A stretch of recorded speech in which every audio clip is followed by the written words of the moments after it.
USD 681 juta dalam akun Najib. Oh, bagi saya jumlah itu bukan satu jumlah yang sedikit.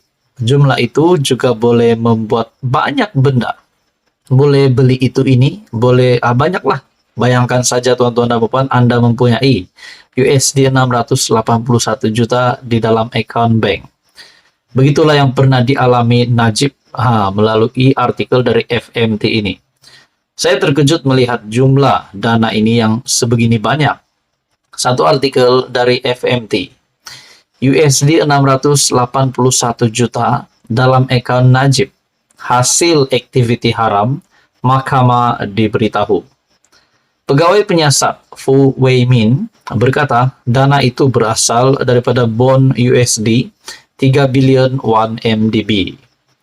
Seorang pegawai penyiasat polis memberitahu Mahkamah Tinggi dalam perbicaraan 1 MDB Najib Razak bahwa dia mengklasifikasikan sejumlah USD 681 juta yang dimasukkan ke dalam akun bekas Perdana Menteri itu pada 2013 sebagai hasil daripada aktiviti haram.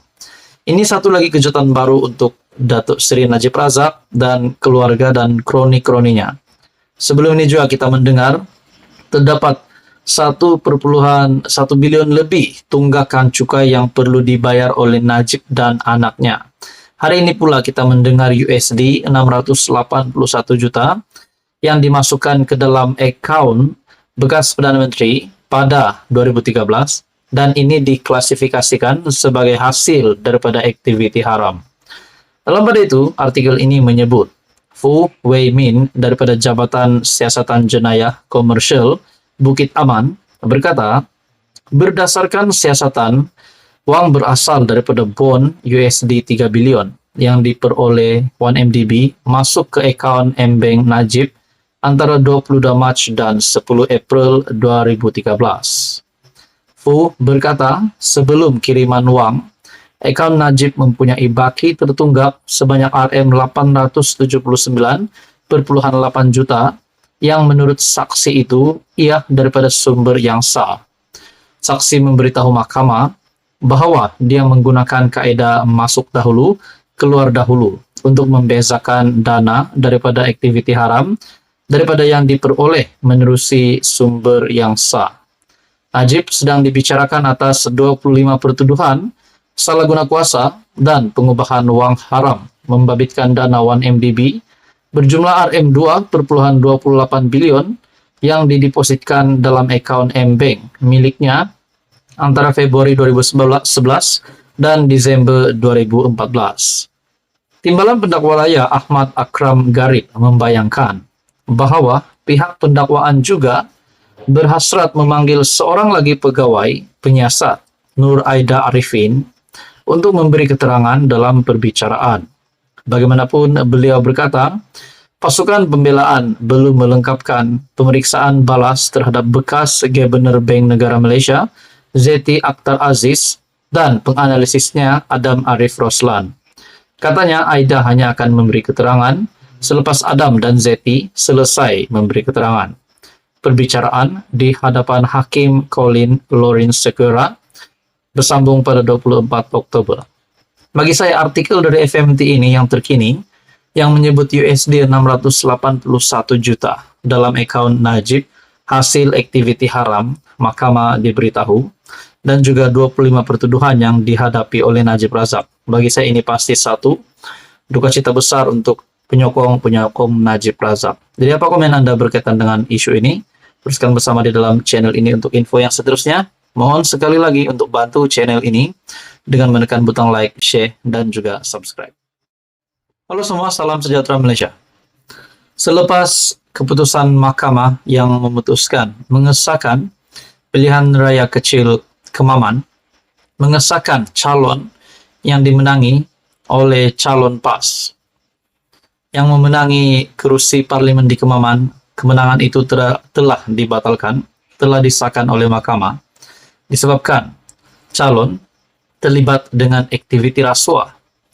Nah, saudara-saudara, sudah pasti pilihan raya kecil Kemaman sekali lagi menjadi tumpuan ramai orang terutamanya kepimpinan Kerajaan Perpaduan dan kepimpinan PAS. Hari ini kita akan bercerita tentang siapa yang akan dihantar oleh PAS untuk sekali lagi meletakkan calon di Kemaman. Adakah sekali lagi PAS akan menghantar calon yang sama yang sudah pun disahkan terlibat dengan rasuah oleh mahkamah, ataupun kabar angin yang menyatakan bahwa Tun Dr. Mahathir yang akan bertanding di Parlimen Kemaman? Wah, ada yang mengatakan belum lagi, baru spekulasi, baru kabar angin Tun Mahathir bertanding di Kemaman, sudah ada kepimpinan PAS yang menafikan perkara itu. Terlalu awal untuk menolak Tun Mahathir. Nah, hari ini pula saudara-saudara, satu artikel dari Malaysia Kini, calon PAS di Kemaman boleh jadi Mahathir, boleh jadi tidak. Kenapa mereka ragu-ragu nak letak Tun Mahathir di Kemaman? Sedangkan mereka sudah melantik Tun Mahathir sebagai penasihat 4 negeri tadbiran PN ataupun PAS. Adakah mereka juga menyadari Mahathir sudah semakin lanjut umurnya, tidak lagi mampu aktif seperti dahulu, dan disebabkan itu Mahathir tidak diletakkan menjadi calon di Kemaman? Nah, itu menjadi persoalannya, saudara-saudara. Dalam artikel ini, PAS masih berteka-teki berhubung spekulasi Dr. Mahathir akan menjadi calonnya dalam pilihan raya kecil Kemaman pada 2 Desember ini. Setiausaha Agung PAS Taqiyuddin Hasan berkata, semua rakyat Malaysia berhak menjadi calon, tidak kira dari negeri mana, memandangkan Kemaman ialah kerusi parlimen. Boleh jadi dia, yaitu Mahathir, boleh jadi orang lain. Belum putuskan lagi, katanya ketika kepada pemberita, ketika ditanya berkaitan spekulasi itu. Nah, saudara-saudara, Anda boleh komen di bawah. Adakah Tun Mahathir masih layak untuk bertanding di Kemaman? Masih. Beliau mempunyai pengaruh yang kuat untuk bertanding di Kemaman. Sedangkan pada PRU 15 yang lepas, kita dapat lihat kekalahan Mahathir di Langkawi. Nah, saudara-saudara, ada yang kata Mahathir patut rehat saja, fokus menjadi negarawan. Nah, saudara-saudara, kalau benar PAS percaya dengan Mahathir, kenapa mereka tidak letakkan saja Mahathir di kerusi ataupun bertanding untuk menjadi calon di pilihan raya kecil Kemaman? Dalam pada itu, hari pengundian awal ditetapkan pada 28 November dengan tempo berkempen selama 14 hari. PRK Parlimen Kemaman diadakan susulan keputusan Mahkamah Pilihan Raya Terengganu pada 26 September yang membatalkan kemenangan calon PAS yaitu Sheikh alias Hamid pada PRU 15. Pempetisyen Wan Muhammad Hisham berjaya membuktikan perbuatan rasuah berlaku dengan tujuan mempengaruhi pengundi pada PRU 15. PAS tidak memfailkan sebarang rayuan terhadap keputusan itu, sebaliknya memilih untuk berdepan sekali lagi di peti undi. Kemaman ialah kubu kuat PAS dalam negeri yang menyaksikan penguasaan penuh parti itu. Dalam PRU 15, C alias menang besar dengan majoriti 27.179 undi, mengalahkan tokoh BN Terengganu Ahmad Said Hasuni Sudin dari PH dan calon Parti Pejuang Tanah Air Rosli Abdul Ghani.